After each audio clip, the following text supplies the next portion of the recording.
या ठिकाणी पत्रकार परिषदेचं आयोजन करण्यात आलेलं आहे। महायुतीची ही पत्रकार परिषद पार पडतीये। मुख्यमंत्री देवेंद्र फडणवीस, उपमुख्यमंत्री एकनाथ शिंदे आणि उपमुख्यमंत्री सुनेत्रा पवार या पत्रकार परिषदेसाठी आता उपस्थित आहेत। उद्यापासून पावसाळी अधिवेशन सुरू होतंय आणि त्याच पार्श्वभूमीवरती आज ही पत्रकार परिषद अतिशय महत्त्वाची आहे। चहापानाचा कार्यक्रम देखील आज आयोजित करण्यात आलाय, ज्याला विरोधकांनी बहिष्कार ज्यावर घातलेला आहे। पावसाळी अधिवेशनाच्या पूर्वसंध्येला ही पत्रकार परिषद। राज्याचं पावसाळी अधिवेशन उद्यापासून सुरू होत आहे। 3 आठवड्याचं पूर्ण अधिवेशन या ठिकाणी प्रस्तावित केलेलं आहे आणि अधिवेशनाच्या माध्यमातून सर्वसामान्य नागरिकांचे प्रश्न सुटावे या दृष्टीने सकारात्मक चर्चा आणि त्याच्यावर सरकारच्या वतीने योग्य उपाययोजना अशा पद्धतीचं नियोजन करणं हे सरकारी पक्ष म्हणून आम्ही त्याचा प्रयत्न करणार आहोत। खरं म्हणजे आजही आमच्या विरोधी पक्षांनी चहापानावर बंदी घातली किंवा चहापानावर बहिष्कार घातला। खरं तर ते चर्चेला आले असते तर काही गोष्टींवर चर्चा झाली असती, काही विचार विनिमय झाला असता, पण त्याऐवजी त्यांनी 6 पानाचं एक पत्र आम्हाला दिलं। एक गोष्ट चांगली आहे की मागच्या वेळी पत्रावर सह्या नाहीत अशी टीका झाल्यामुळे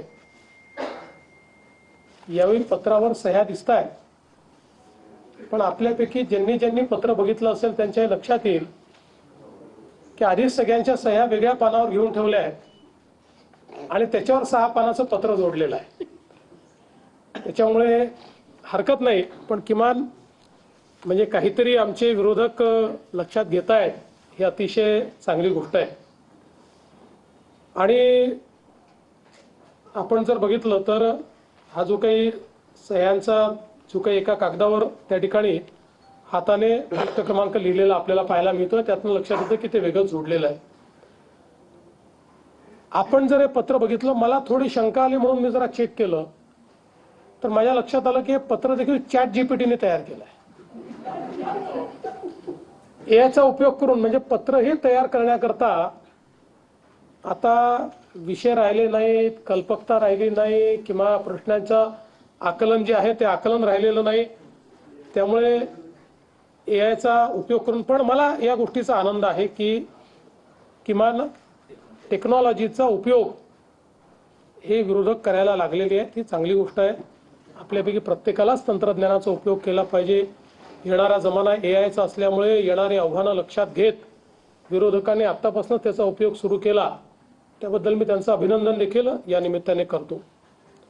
आणि खरं तर आपण बघितलं पाहिजे की आता या ठिकाणी यावेळी जयंतराव वेळेवर पोहोचले या पत्रकार परिषदेमध्ये, कारण आपण कनेक्टिंग लिंक तयार केलेली असल्यामुळे ते कुठेही ट्रॅफिकमध्ये अडकले नाहीत आणि या ठिकाणी ते पोहोचले। फक्त आता अल निनोला देखील आमच्याशी जोडण्याचा प्रयत्न त्यांचा चाललेला आहे। ही देखील अतिशय आनंदाची गोष्ट आहे की हे पण जर त्यांनी ChatGPTला विचारलं असतं तर अशा प्रकारचे स्टेटमेंट्स त्यांनी केले नसते। आणि आपल्याला कल्पना आहे की भास्करराव अलीकडच्या काळात खूप रागवतात।